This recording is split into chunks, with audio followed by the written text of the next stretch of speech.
Okay, how are y'all doing, everybody? That's so sad when you need this type of attention. But I want to thank all of you for coming out tonight. You could have been anywhere else on a Thursday night, but you decided to join us here at the Arkansas Minority Health Commission. And this is what we do all across the state, is go around the state partnering with community leaders in order to provide educational information. And tonight this isn't about us or even the representatives or all the panelists that are up here. They're going to provide good information to you, but this is really about you sharing with us what it is that we need to know about your community so that these representatives can take it back to the Capitol, they're in session, and so that these leaders of public health, of economic state agencies, of education state agencies, so that they can be able to take this information that you share with us tonight back to their jobs and make sure that we're representing you in the way that you want us to. So tonight, I want to say thank you again for joining us. Yeah, just a little bit too loud. Pull it down just a little bit. I hope the dinner was good. Was it good for you? Thank you so much. I want to recognize individuals that are here that has joined us tonight. We certainly invited everyone from the city to the county, to our circuit judges, to our JPs. We wanted to make sure that this was a community event. And so I want to recognize, do we have any justices of the peace that are here tonight? Do we have any of our county officials that are here on tonight? Let's stand up and recognize our sheriff, as well as Ms. Kat. We're glad you all are here tonight, representing the county. Do we have any of our judges? I see Judge Ernest Brown.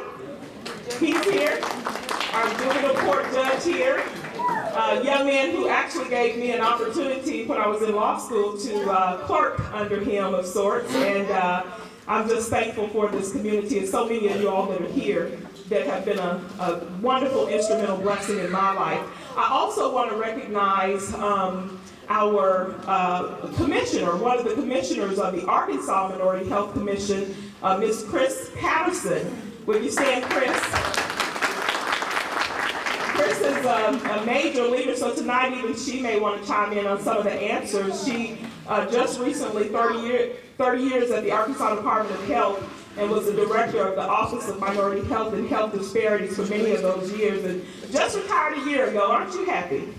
Just to be, but she's one of the hard-workingest retirees that I've ever seen. And so I'm a stickler on starting on time, and I'm a big stickler on ending on time because we all have important schedules. And so I'm going to turn this over tonight to our Master of Ceremony, Mr. Michael Washington. He is the Director of Student Union and Community Outreach at the University of Arkansas at Pine Bluff. And I want to thank him. He's going to introduce the rest of the individuals that are here, as well as, of course, we thank Representative A.f4v Elliott for partnering with us to make tonight's event possible as well. So I'm going to turn it over to Mr. Washington. Good evening, good afternoon. How's everybody doing tonight? This is certainly a lively audience, and that's the beauty of having community forums as such. I want to thank Representative A.f4v Elliott and Representative James Ward and the Arkansas Minority Health Commission for putting on this particular event. You know, when people are elected and they have to campaign and the different things that you go through, it's good when people are in office and listening to the community. That's very important, and tonight we want to hear from our panel, and we definitely want to hear from the audience. And so if you have a question, a concern, if you would just notate by lifting your hand or your finger, I will recognize you and come to you with the microphone so we can get a good, so everyone can hear the comments in the room. If we can go ahead and get started, I would like the panel just to take time, and we'll go start from our end over to our left and come all the way to the right. So just if you would just introduce yourselves, and then we can go ahead and get into the discussion. Good evening, everyone. I'm Steve Jones. I'm Deputy Director of your Arkansas Department of Human Services. We have offices in each county. We have one here in Jefferson County in Pine Bluff. And thrilled to be here tonight and thrilled to entertain our questions. We have a table in the rear, just in case I don't get to see this a little bit later. I think many of you have stopped by there already, but Rosemary Cottle and Roxy Valentin they're here hosting, womaning the table for us back there. And we appreciate them being here for us tonight, and I'm glad to be here. Thank you for inviting me, Representative Elliott. My name is Sherwin Hughes. I'm sitting in for Bill Walker, my boss. He's with Free Education. I'm with Arkansas Rehabilitation Services in Pine Bluff. And I'm Bessie Lancelin. I'm Director of Clinical Services for Southeast Arkansas Behavioral Healthcare Systems Incorporated. I'm an LCSW. And in my over 30 years of experience, I've worked a lot in chemical dependency as well as mental health issues. So I'm happy to answer any questions related to that area. Thank you so much for the opportunity to be here. My name is Kathy Harris. I'm the CEO of Southeast Arkansas Behavioral Health Care. We are your community mental health center that is assigned the responsibility of being sure that the residents that live in this area have access in their own communities to the services that many of them need. And again, I want to thank Representative Elliott for allowing us to be here and participate in this. And we will be happy to answer any questions that you have regarding our agency and our services. Thank you so much. My name is William Campbell, and I'm the local office manager for the Department of Workforce Services here in Pine Bluff. And if you don't know what that is, unemployment office is what everybody calls us. We have a hard time trying to get people to understand that we're more than an unemployment office, but that's what I am. And I cover Jefferson County plus 4 other counties here across the state. Good evening. My name is James Word, and I'm a state representative for District 16 here in Pine Bluff. And currently I serve on the one of the most busiest committees that we have here in the House, which is public health, which deal with a lot of the issues and concerns that I think that the group is here to hear about tonight. I also serve on Insurance and Commerce and also help facilitate a lot of benefits and other services for minorities that otherwise it would not go. It would not be attended to because of the fact that they lack the knowledge that they have about certain of those particular communities. So if there's any concerns or questions that you may have that pertain to those particular communities in which I serve on, I'll be very glad to assist you and help you with those particular questions. Good evening, everyone. For those who don't know, I'm Representative A.f4v Elliott. I want you guys to know that I am humbled that you came to visit with me and to my forum so that we can inform the community. I think that from the beginning when I got into politics, the one thing that I always wanted to do is make a difference in our community dealing with our adults and our children. So I'm committed to working hard for District 11. I'm committed to doing what's right as a legislator. I'm committed to our community having a voice. So that's one of the reasons why I've asked everybody to come, because I know a lot of times we don't have an opportunity to speak to our legislators, but you know, these guys and the other legislators and elected officials here, like Sheriff Robinson, Judge Brown, am I missing anyone? Anyone else? But we have a great delegation, one who communicates with each other, one who lets everybody knows some of the key points and some of the things that are happening in Jefferson County, and so that we can make the right decisions as a legislator. I would like to thank Minority Health, Idonia Trotter, for being a support system, for helping and wanting to get back into the community, because ladies and gentlemen, they actually don't, they don't have to do it. They're taking their time to do it, and we're working together to make sure our community is better. Again, my name is A.f4v Elliott. Oh, and before I forget, I just want to recognize my wife and my kids back there, because I don't want to get in trouble. But my beautiful wife, Tracy, and my 2 kids, my other daughter, Sheila, is at the house. But again, I am so humbled that you guys have taken the time to be with us. And from that note, I will sit down and if anybody has any questions, they can answer. I would like to say I appreciate the dinner, not just the dinner, but I came out also for information. I am a disabled person, and my concern was I have a house, and I noticed that in our neighborhood, a lot of the houses are being torn down. Well, I was on the list to try to get my house fixed. This is my grandbaby, DCL. And I have been up there. I have been on the list for a number of years.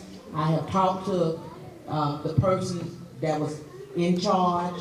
I went through the chain of command trying to stay in my home.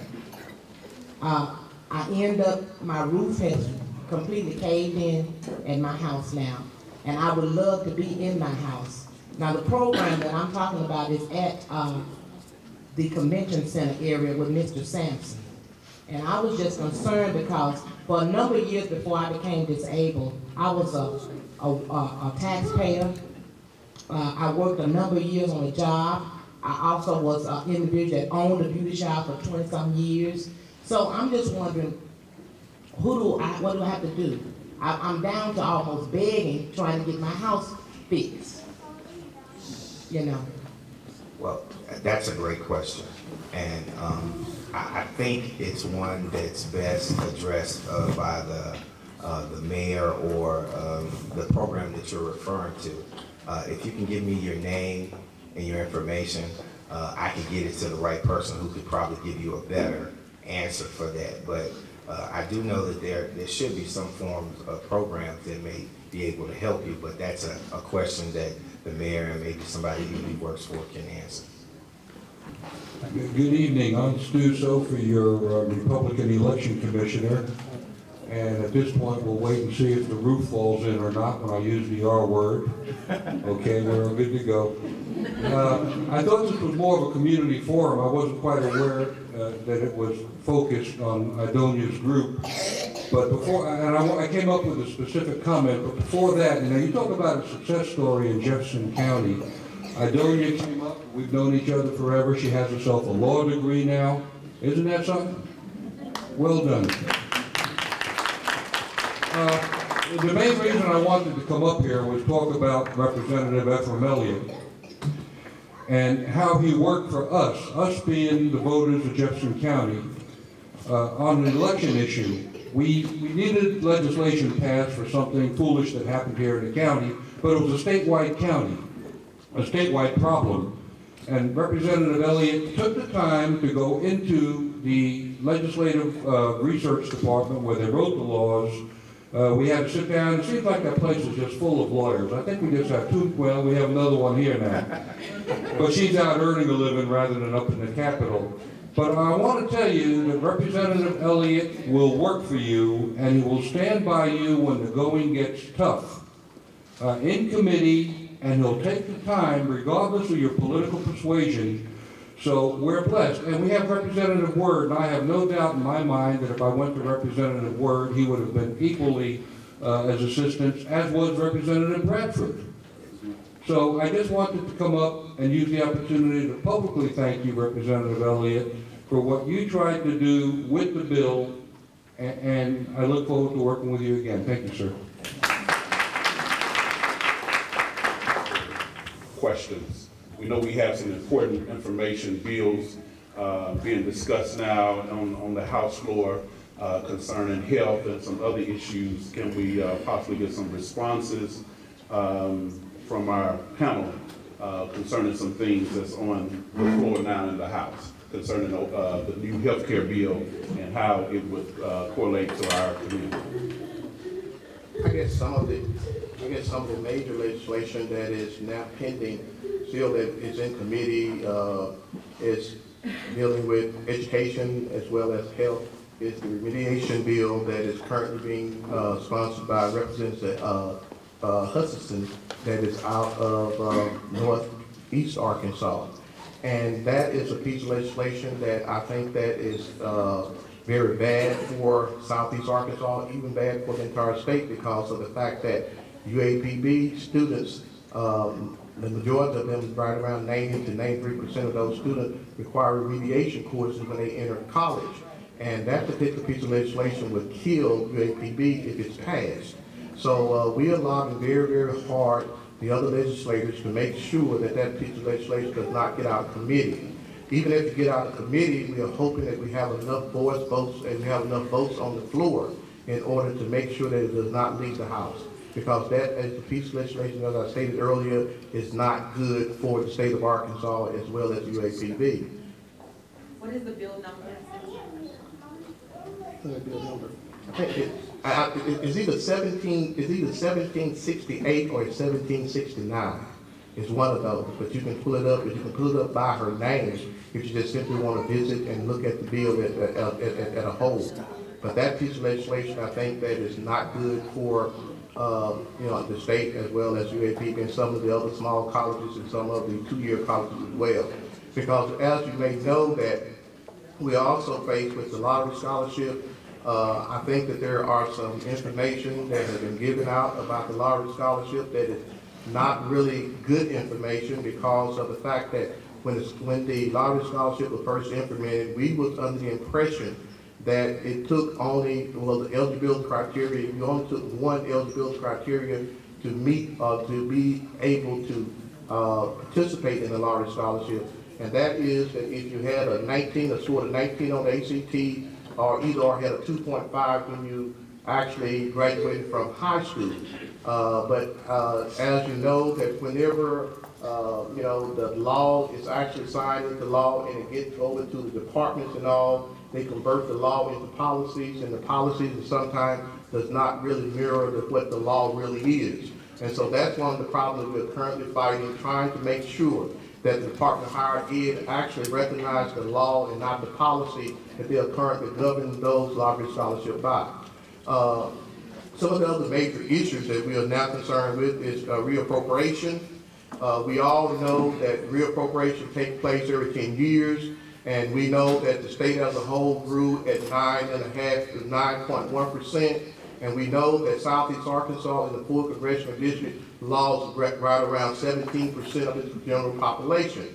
We had a great shift to the northeast part of the state and even to the central part of the state. But Southeast Arkansas really lost a great deal of population, and we are in the process of trying to redistrict. And we know that even though that the state as a whole grew by 9.1%, that we are going to lose representation in the 4th Congressional District. We probably lose at least 1 Senate position and maybe 2 House seats. We don't know yet, but we are still working with the numbers because currently it takes like 26,600 to consist of a House seat, and that number, because of the increase in the state population, has gone down to 29,000. Also on the Senate side, that we had, it used to be 78,000, and now it's gone to 83,000. So we will lose representation in Southeast Arkansas in the 4th Congressional District, and also we lose, like I say, as a whole, some great representatives and all. We are hoping that those persons that are term limit, since they are term limit, those may be some of the areas that, we may be able to merge some of those particular House seats. Also, I guess, some of the other things that we are dealing with, like I say, is some of the major health issues and all, and some of the turn-back money and everything for the tobacco tax that we are fighting very hard to keep. And, it's become a real struggle, especially when most of the states in our union has really been in the red. Arkansas is one of 3 states in the union that has a positive budget and all, and we're trying to keep it that way. But our budget currently is right around $4.6 million, and we think that more or less the increase that we currently have with those different departments, I think that Mr. Jones will probably speak along the line, but we know that at least 92% of each of the taxpayers' dollars goes to 3 of the major departments in the state of Arkansas, which is Department of Correction, and also DHS, and also Department of Education. And so that leaves very little money, like 8 cents out of each taxpayer dollar and everything for other services. So we are up there trying to make sure that everyone gets their fair share of the pie. And so at any time that you know that you have any question pertaining to any type of legislation that either are being introduced or any kind of legislation that is actually on the floor or pending, feel free to simply give us a call and let us know that you have an interest in that piece of legislation, so that we can make sure that we are watching out for that particular bill. It's very hard sometimes to read each and every bill that actually comes through the House and also come through committee, but we are committed to make sure that we are watchful eyes to make sure that those pieces of legislation that is concerned to our citizens in our particular area, that we make sure that they are taken care of. Representative Word, I'm really concerned about the remedial situation, because I think it would affect a lot of our students, our young people. Everybody don't learn at the same level, and it's not how you get in, it's how you finish the race. And I was wondering if it would help if we had a cross section of people, young people who went in and did the remedial study and graduated, who have excelled in life and done some things. And I wonder, would that help, or what can we do to help be sure that they don't discontinue this funding? Well, what is going on really, we have got to start holding, these kids doesn't come to college not knowing. Right. They have to come from someplace. So what we have got to start doing is holding the high school, junior high school, elementary school accountable for these students. The average student that enrolled in UAPB, average ACT score is less than 16, whereas the national average and everything is around about 20 to 21 and all. Now, the state of Arkansas has adopted a policy that if you do not score 19 on the ACT, then you are considered intermediate courses and all. Now, there are other colleges and universities throughout the state of Arkansas. What they normally would do is if a student score below 19 on the ACT, then they are allowed to test out before they actually go into that particular course. I've talked with Chancellor Davis and I also talked to Dr. Johnson, and that's one of the vehicles that we are planning on using in the upcoming semester. Making sure that these students get a chance maybe to test out before they actually enroll into college. If they score a 16 in math and they score a 16 in science, then they would be able to take a course, they'd be able to take a test to see if they test out to score 19 and better on that particular test, so that they won't have to take remediation at that point in time. But we are going to actually again have to make sure that the educators that are in our grade schools do their job. And I think that the only way we are going to make sure that that happens is to make sure that there are penalties and things for these teachers that are not, that when these kids score at the end of the year exam, they do not score proficient on that particular end of the year exam, then we need to make sure that there is a problem that they need to be fixed at that point in time. One of the things that, like I say, that we have also discussed in dealing with remediation and all, is that